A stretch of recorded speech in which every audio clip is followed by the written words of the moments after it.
Have you ever thought to yourself, there has to be more than this?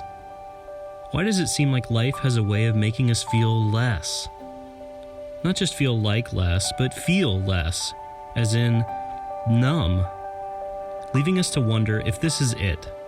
Is this all that life has for us? We spend every day just trying to make it from one item on our calendar to the next, from one email to the next, from one soul-crushing moment to the next. Was this God's plan? Is there more to life than this? What if God really does have more for us? More love, more joy, more peace, more purpose, more hope. What if God is the God of more? And what if the life we've been searching for is really found as we surrender our lives more and more to Jesus? Because Jesus is offering us a way to live life that is more than we've ever even dreamed of. We are Altitude Church.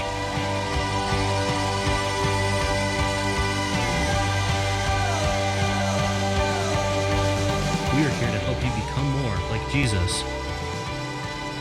So, what are you becoming?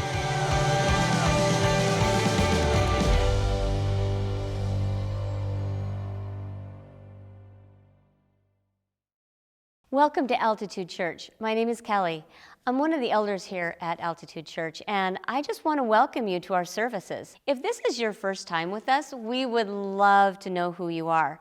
And just by letting us know via email that you're here, we donate $5 towards the battle against sex trafficking. And if you've been here before, welcome back.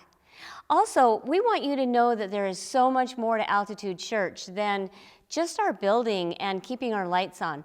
When you give to Altitude Church, you're giving to a ministry. You're giving to help people at Beyond Home and Save Our Youth and so many other missions that are around the world. So thank you so much for your giving. You can always give online, and you can also give at the church. And we also want you to know that we're here for you.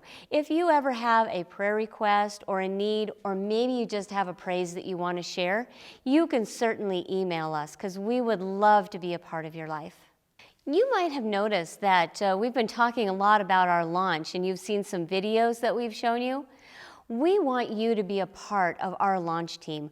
We want to make a difference in this community. And if you need more information about that, please make sure you let us know through the email listed on the screen. Thanks so much for taking some time out of your day to share with us. Now join us in a time of amazing worship and be with us during the message as well.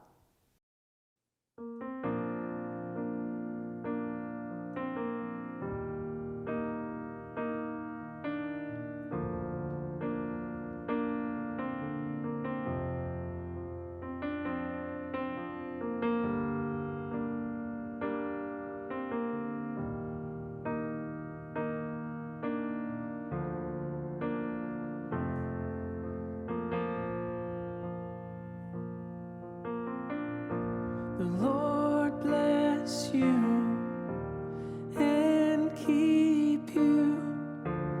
Make his face shine upon you and be gracious to you. The Lord turn his face toward you and give you peace.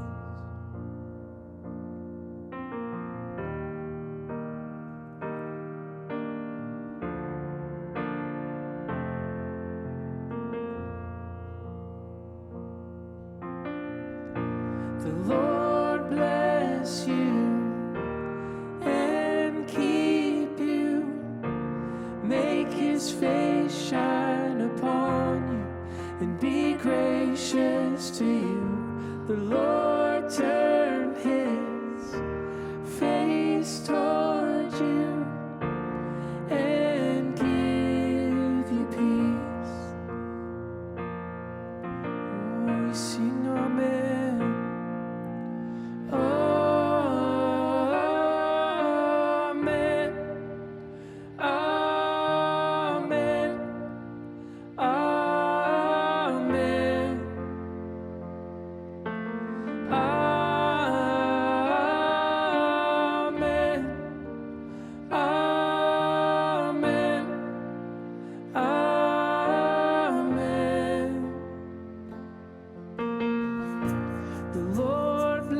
and be gracious to you. The Lord turn his face towards you and give you peace. Amen. Amen. Amen. Amen.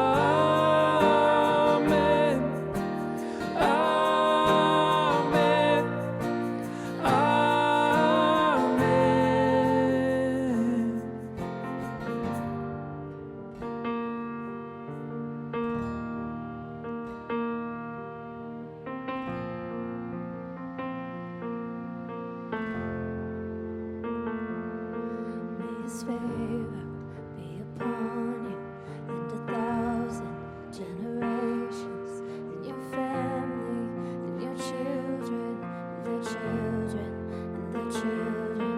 May his favor be upon you and 1,000 generations, and your family, and your children, and their children, and their children. May his favor be upon you and 1,000 generations, and your family, and your children, and their children, and their children. May his favor be upon you and 1,000 generations, and your family, and your children, and their children, and their children. May his presence go before you and behind you and beside you, all around you and within you. He is with you, he is with you in the morning, in the evening, in the coming, and you're going, and you're weeping and rejoicing. He is for you, he is for you, he is for you, he is for you, he is for you, he is for you, he is for you, he is for you. Amen.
As we prepare for the launch of Altitude Church on September 19th of this year, we are talking a lot about culture.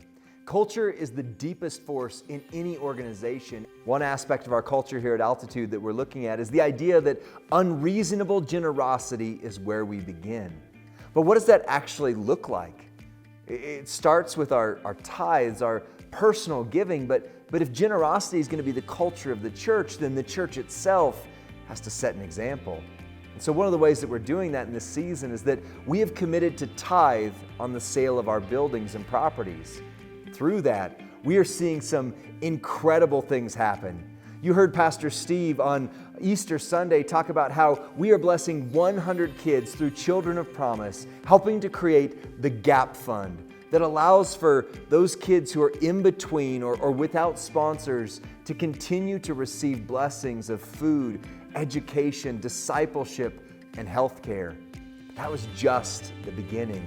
We're also investing in several different church planting organizations, one of which, Trellis, actually gave us some seed money a couple of years ago that led to what is now becoming Altitude Church. As a part of our giving back to God from what He's given to us through the sale of these buildings, we're actually giving back double what Trellis gave us so that we can continue to see new life-giving churches be planted across our country and across the world. We're also giving to some church plants here in Denver and across the state to help people encounter a Jesus experience, several of which being in the Spanish language, so that people who that's the language of their heart can find Jesus in that way. In addition to that, we're also investing in a church in Sri Lanka that has been going for decades but has never been able to find that permanent foothold. They're going to be purchasing a piece of land that they can eventually build their first permanent church facility location on, and their excitement is palpable. I can't wait for Steve to share more with you later on. These are just some of the ways that we are giving back. We're also going to be sharing more coming up about how we're going to be investing in this city and people around us during the next phase of our launch plan. Unreasonable generosity is where we begin. And so I want to invite you into that culture of unreasonable generosity. Each week when you've seen these vision videos, we've shared 3 things that we're asking you to do. First, pray. Pray for Altitude Church. That as we continue to see God move in our midst, that we would continue to be a people who are on fire for what He's doing. Second, I ask you to support, giving back to God from the first and best of what He has given to you. Because ultimately, while these buildings are a part of our story right now, the ongoing ministry of this church is 100% supported through your faithful giving. And third, I'm going to ask you to give of your time and your passion and energy as a part of the launch team. I really believe that God is going to see this city transformed by hope. If we're going to be a part of that, we are going to be a people defined by unreasonable generosity. Because our culture is such that unreasonable generosity is just the beginning.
Well, welcome, family. Last week, as we gathered together, I opened up with the true story about the one moment in time that if anyone would be able to get me to be a follower of televised sports, it would be my friend Joy. You see, we were watching an Ohio State University Buckeyes versus Michigan game. And yes, if you're a part of the Buckeyes culture, I guess, whenever you say that word, you have to make it sound like you're almost hacking up a lung at the same time, like Michigan. And so we're watching this game, and Joy's fire was electric as she cheered on this team. But see, I actually only shared about half of the story. What happened that day wasn't just me passively watching someone else love something. I mean, sure, I was inspired by her energy. I was inspired by her passion. I had to smile like every time they made a great play, and Joy just jumped up and went like, "Oh yeah!" It was probably in a higher register than that, but then again, my voice in my head sounds way different than when I hear myself on video, so who knows? But either way, she got excited. But that alone wasn't the catalyst that would have converted me from a non-sports watching person to someone in love with the game of football. I've seen people get passionate about things that I don't care so much about before.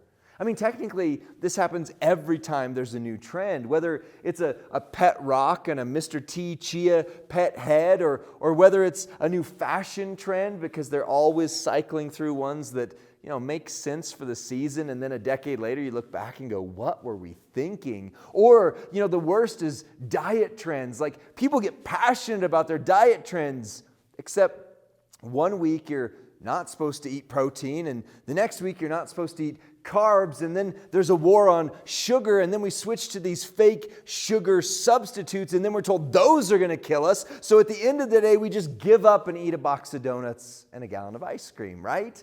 People get passionate about these things, and I've seen them get excited.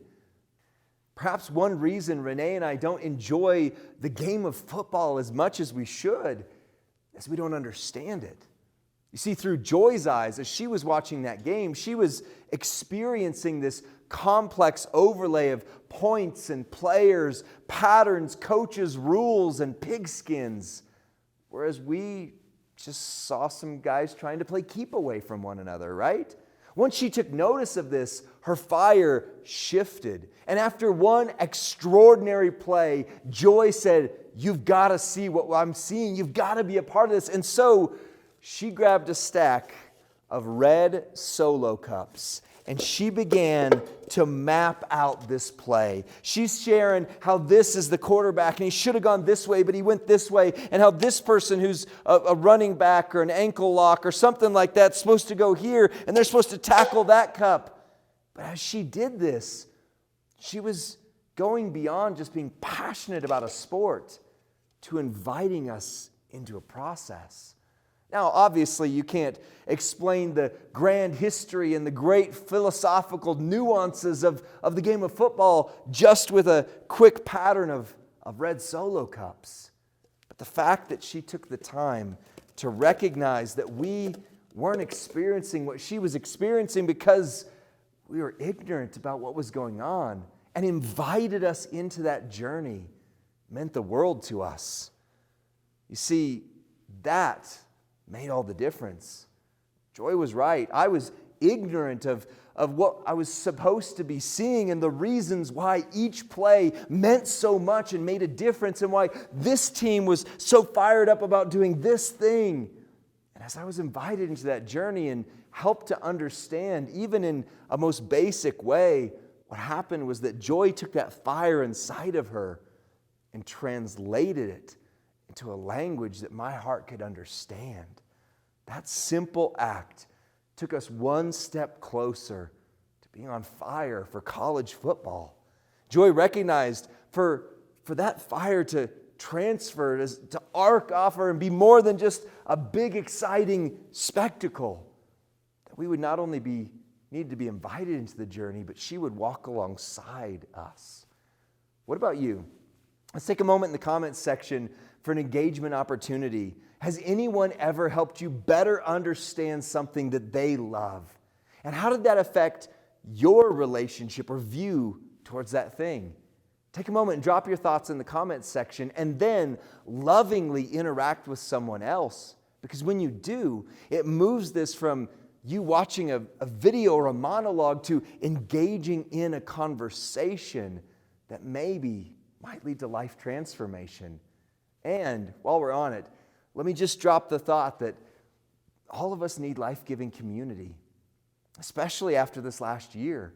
And so if you're interested in getting part of a life group, a life-giving group where doubts, questions, and the real you are welcome, but everyone is there to help center our lives more on Jesus, then I encourage you to email nextsteps@altitude.church, and we'd be glad to help you get connected in to one of those life group experiences. Because here's the deal. It's one thing to see someone else catch on fire for something. It's another thing to understand it. And a whole other thing beyond that, to be invited into the journey with someone who's walking alongside you. The moral of this story is setting an example, because ultimately it's easy to get fired up and be passionate about something. All of us, I would guess, have something in our lives that we're passionate about. The question is, do we love someone else enough to help walk them, invite them into that journey, and translate it into the language of their hearts? So that comes to our key thought for the day. The key thought is this: for our love to set on fire, we must help others find the flame. For our love to set on fire, we have to help others find the flame, invite them into that journey. This series is based, as I mentioned, on a quote from a 1700s era revivalist preacher by the name of John Wesley, who said, "Set a person on fire, and people will come for miles to watch them burn." That's why we called this series, "You Don't Have to Advertise a Fire," because people are drawn instinctively to those flames. But the question now is, what happens when those people come to experience that fire? Do they just see a candle burning in the darkness? Or do we allow that fire in us to truly spread? And I mean, if we believe that Jesus truly is our source of unshakable hope, purifying love, overcoming peace, then the first question we ask, of course, is that fire inside of us burning bright enough that others take notice? But the next question, the one that moves it from a candle burning alone in the darkness to a fire that spreads, is, are we inviting others in on that journey? Are we ensuring that that fire moves beyond just ourselves? Last week we took a look at Jesus' words in John chapter 15, where he was comparing life in him to a vine. And like vines, fire by its nature spreads. And Jesus notes from this that if we remain in him, that as we connect to him as the source, that we will bear fruit. That spiritual fruit that is the character of Jesus will grow in our lives. And as I mentioned as we closed last week, the key thing to recognize about fruit is that it grows because of the source nourishing the branch, but the branch nor the source count on that fruit to feed themselves. Fruit is produced for others to find nourishment. And so with that theme in mind, let's take a look at what Jesus says immediately after what we looked at last week in John chapter 15. So if you don't have a Bible that you allow to go through you on a regular basis, I would encourage you to download the Bible app. It's free, it's engaging, and they're always updating it with new and exciting features to help you dig into God's Word and, more importantly, help God's Word dig into you. So turn to John chapter 15, and we're going to pick up right where we left off in verse 9. Here Jesus says this: "As the Father has loved me, I have also loved you. Remain in my love. If you keep my commands, you will remain in my love, just as I have kept my Father's commands and remain in his love. I have told you these things so that my joy may be complete in you and that your joy may be complete." So let's stop there for just a moment and take a look at what's being said here. Because perhaps if you're like me, when I watch football, you've heard others say that this Jesus guy is important. And maybe you even have a respect for him, maybe an affinity for his team, so to speak, but you just don't understand the plays that he's calling. So you're not fired up by our coach's words right here. Though the football coach analogy falls short in some expected ways, Jesus is telling his disciples how to run game-winning plays. He's taking out the solo cups and he's explaining to them how this pattern, how this move, how it all comes together. See, Jesus is helping them understand that if they want to win, here's the plays that they execute. And he's about to give them this game-winning play. But first, look what he does. He gives them an example. He shows them how the play works and how his life and his interaction with them is that example that they can pull from. It's like he's a player coach. You know, he's not just one who's out there saying, do these things, they worked years ago. He's saying, look at what I'm doing. Follow this. He's inviting them in to the journey. And here he says, if you keep my commands, then you will remain in my love. Now, let's be honest. If we've been trained by the shackles of religion, we might hear this phrase as an ultimatum more than an invitation. Like, if you keep my commands, then we can talk.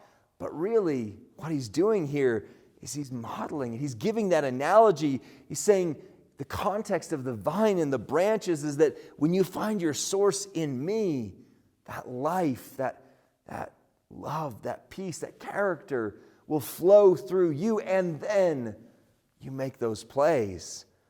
I don't believe Jesus is giving an ultimatum here.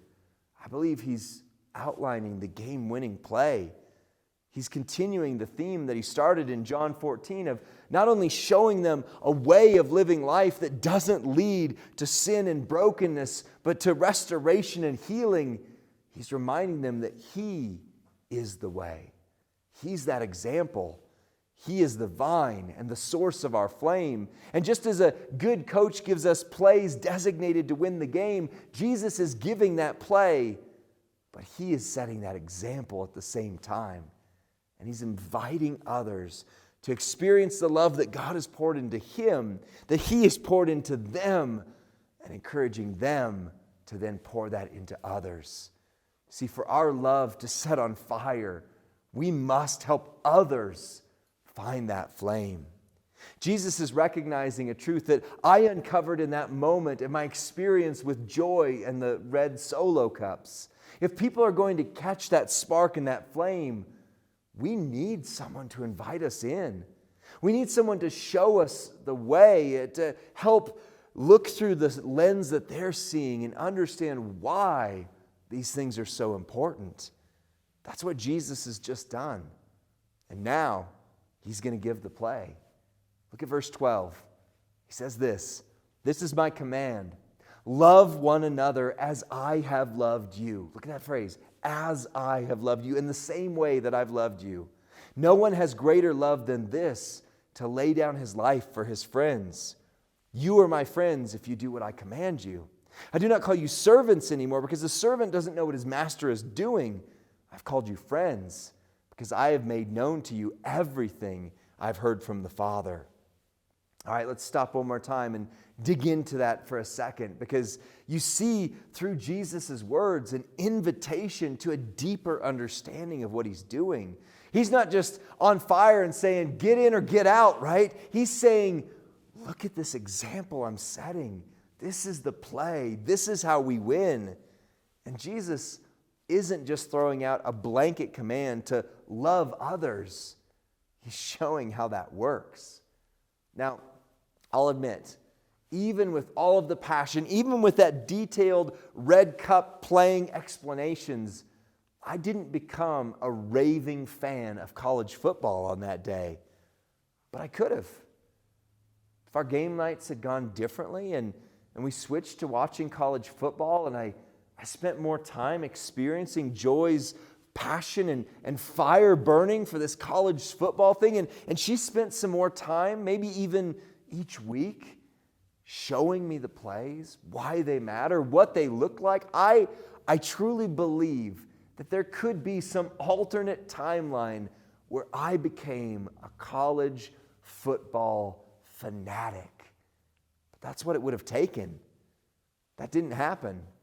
But thank God in my life, I did have a few key men invest in me in very similar ways to that in my relationship with Jesus. Because at one point in my life, there was a time where I cared just about as much about Jesus as I did about college football. I recognized that this was an important subject. I recognized that there are some people who are really into this. And it wasn't that I was against Jesus or anything. I mean, I did my part. I prayed like once in a while, sometimes, right? But prior to junior high, ultimately, I could care less about God. And I certainly didn't know what it was like to find real joy and overcoming peace and a love set on fire through Him. None of that was on my radar. But somewhere, somehow, some of my friends invited me to experience a community known as the church. In fact, and this is kind of unfortunately uncommon in our current world right now, they invited me to this youth group experience where I got to see them loving God in new ways that challenged me, but then also got to see this youth pastor and these youth leaders invest in me, invite me in, show me the why, walk with me, and that fire spread. See, for our love to set on fire, we must help others find that flame. Because one flame can light a candle, but multiple candles can light up a room. And as we mentioned last week, as we experienced last year, you get a big enough fire going and the entire world can take notice. Jesus set the example of that fire. He modeled the exact kind of love that He wanted His disciples to understand, and then He sat with them day after day, helping them understand why this is important, how to love others, how truly to love God, and even how to love themselves in ways that are healthy and helpful. He taught them how to walk away from sin and how to draw closer to God. He discipled them, kind of the way a coach works with a team.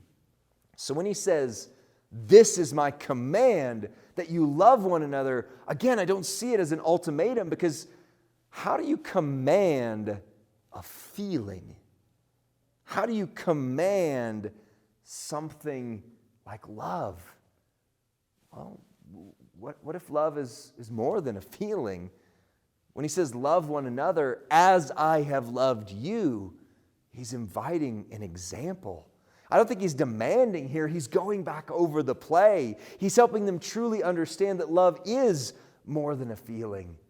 It's a heart attitude and a commitment that leads to a reorientation of our lives and ultimately life transformation. And apparently, His disciples caught this flame, because really, it's because of them that we're still talking about this. Like, He literally put the playbook in their hands and said, "You guys run with it. Your plan A, there is no plan B." And thousands of years later, we are still enraptured by what happened. Our attentions, our imaginations are still running wild because of the flame they stewarded. This week in your life group, you're going to encounter another writing by this guy named John, the disciple of Jesus who wrote the gospel according to John that we've been going through. But in your devotions or in your life group, you're going to encounter a letter written by John to his friends and followers, to those that he turned around from what Jesus poured into him and started pouring into others. So turn your Bibles for just a moment to 1 John chapter 4. Not the gospel, but a letter later on in the book. 1 John chapter 4, starting in verse 7, says this: "Dear friends, let us love one another, because love is from God." Now, notice the pattern of what John has done here that he picked up from Jesus' words when Jesus was pouring life into him. He said love is from God. It pours out from God into us. And we, kind of a different use of these cups, pour it out into others. He goes on to say, and everyone who loves has been born of God and knows God. The one who does not love does not know God, because God is love. For just a moment, I want to remind you of this ancient truth that we unpacked during our last series, This is the Way. When the Bible uses the word know, there were 4 different levels of knowing. And this isn't talking to just knowing facts about love. In the same way that, I could go on someone's Facebook page and know things about them, but very different from knowing them. What he's talking about is that level 4 kind of love that goes through knowing a fact to the truth behind the fact, to a relational understanding, and finally, ultimately, to the deepest level of that word knowing, where we commit our lives to it. Jesus makes it clear that that is the kind of knowing that leads us towards God. Love and obedience are intertwined. They can't be separated, because while we can never earn God's love, it's a gift. Salvation isn't something we buy or pay for or work towards.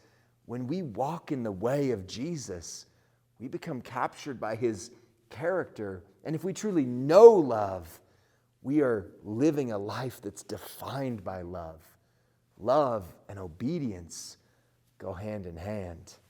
So for one last time, with all of that context, let's look at how John chapter 15 follows this up. In verse 16, he says, "You did not choose me, but I chose you. I appointed you to go and produce fruit, and that your fruit should remain, so that whatever you ask the Father in my name, he will give you. This is what I command you, love one another." Again, not a demand, but a loving command that we walk in love towards one another, because Jesus has poured his life into us. That fire spreads.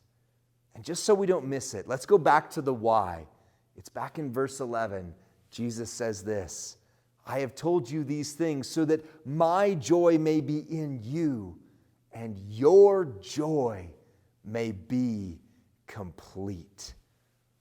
I'm not sure about you, but I don't know where I would be in my life if there weren't a few people who lived this out, who not only bore a great flame, but invited me to stand next to that warmth. We say we want a better world. We all say we want to see things change because this is a dark and scary place. But how many of us are ready to take that next step? Jesus showed us the way. It begins with our lives, our passions, our hope set on fire. But it spreads as we invite others into the journey. For our love to set on fire, we must help others find the flame. So who are you going to help find that flame? Who are you going to love enough to walk alongside them? Take out the cups, explain the place, and pour your life into theirs. That's the difference. That is the play.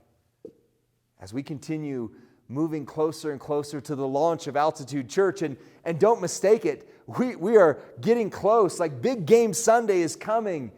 God has laid a huge vision on us that we would have a transformational impact on 1% of our city.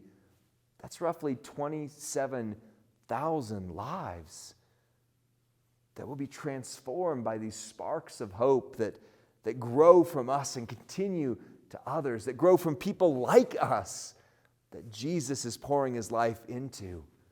But I just want to remind you one more time, it starts with one. Just one life, one person, one candle that spreads that flame can cause a wildfire. At least that's what Smokey the Bear told me my whole life growing up. And in just a few short months, we're going to take that flame and we're going to fan it in a new way, in a new location. We are working hard and believing God to reach 125 people whose fire is burning, who have a vision of this city that we love, transformed by hope, and forming that launch team as we head towards August. That's not that far away, but it just starts with one. See, my friend Joy gave me the greatest appreciation of the great sport of college football that I have ever had. Everyone needs more joy in their lives. And I mean that both like I wish everyone could know Joy, the person, because she's incredible, but also we just need more joy in our lives. And Jesus says why this is important. Part of His why for doing this is that His joy could be complete as our joy comes alive. Joy, my friend, not the concept or feeling, emotion, philosophical ideology, whatever you call it. She loved football, but she loved my wife and I enough to recognize that she wanted to pour something more than just her excitement for the game into us. She wanted to invite us in that journey. My youth pastor recognized that myself and other young lives needed more of Jesus in our lives. And so he explained the plays. They poured their lives into us, and his joy was made full. I'm not sure where I would be without them. What about you? Is there someone in your life that you need to love as Jesus loved? Not only setting an example of what over-the-top, God-sized love in action looks like, but also walking with them to discover more of the questions, the hopes, the dreams, and how Jesus fits all into that. And then pouring your life into theirs so that they see, they experience that fire. And it's translated into the language of their souls. So here's what I want to encourage us and challenge us to do. Our next step is to invest and invite one person to join the launch team with you before July 18th. It's that specific. I want you to invest and invite in one person to join the launch team alongside you before July 18th. And in person, you're going to receive, those who are here today, some red Solo cups as a reminder.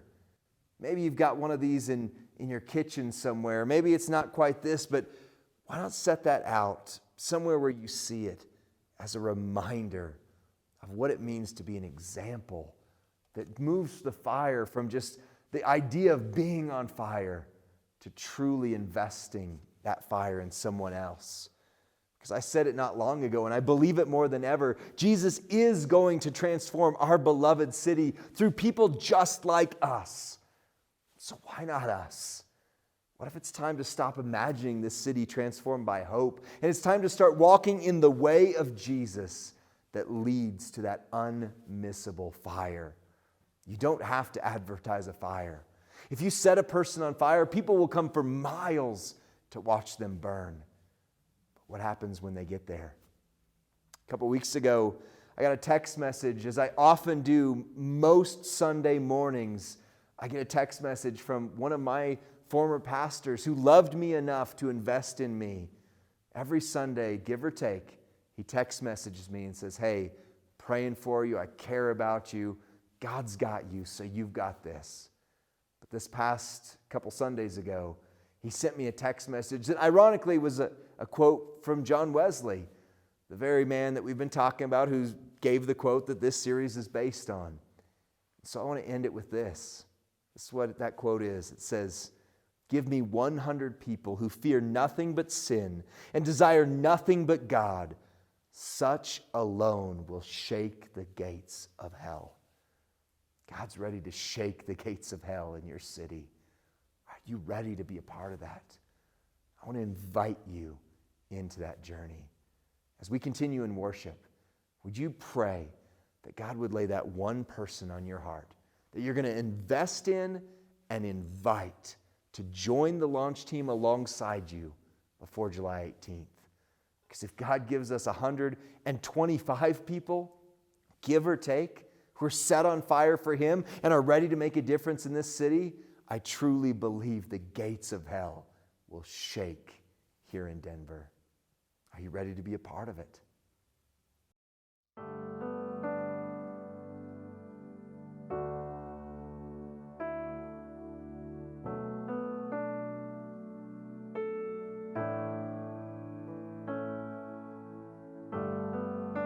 We've seen what you can do, oh God of wonders. Your power has no end. The things you've done before, in greater measure, you will do again. 'Cause there's no prison wall you can't break through, no mountain you can move. All things are possible. There's no broken body you can raise, no soul that you can save. All things are possible. The darkest night, you can light it up. You can light it up. Oh God of revival, let hope arise, and death is overcome, and you've already won. Oh God of revival, you rose in victory, and now you're seated forever on the throne. So why should my heart fear what you defeated? I will trust in you alone. 'Cause there's no prison wall you can't break through, no mountain you can't move. All things are possible. There's no broken body you can't raise, no soul that you can't save. All things are possible. The darkest night, you can light it up. You can light it up. Oh God of revival, let hope arise, and death is overcome. You've already won. God of revival.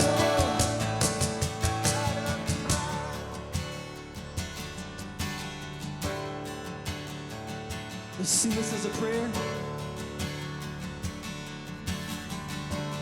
Sing, come awaken.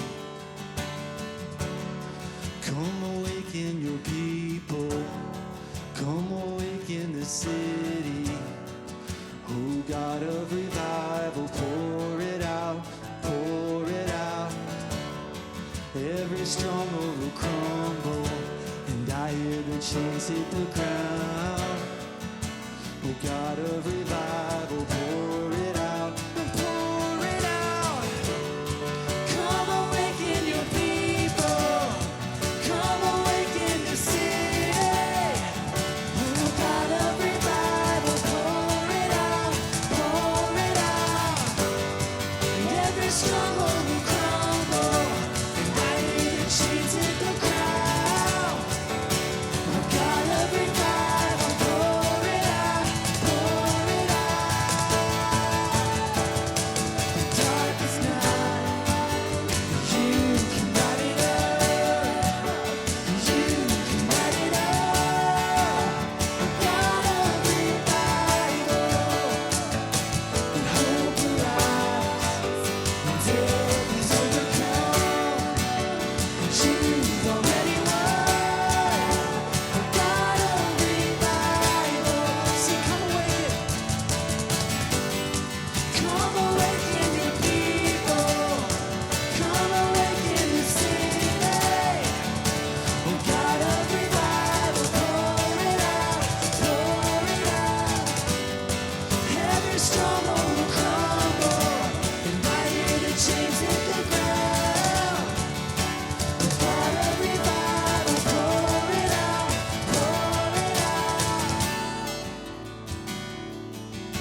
Sing this one more time.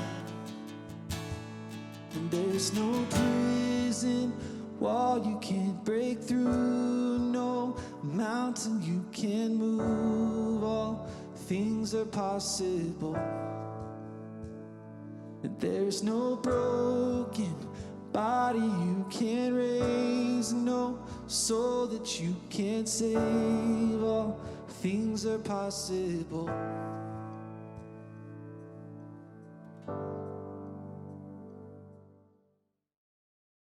Thanks for joining us today at Altitude Church Online. We are so glad that you worship together with the online community.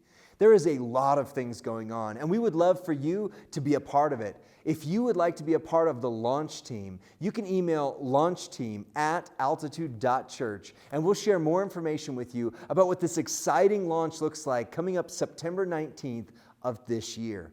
Everything in this season is building towards that launch. And so you're going to see more and more of these launch vision videos and more opportunities to get connected in person and online. If you'd like to help support the ministry of Altitude Church, you can give safely and securely online anytime at the link that's on the screen below. Your church is 100% supported through your faithful and generous giving. So thank you for making an impact, which is growing to an exponential impact in this next season. Thank you. We have a lot more in this series coming up, so we'd encourage you to stay tuned each week, be a part of the online community, or you can join us in person in this next season. We're getting ready to unveil a brand new building, a lot of exciting things. Like I said, stay tuned, there's more. And until then, I'll see you next week.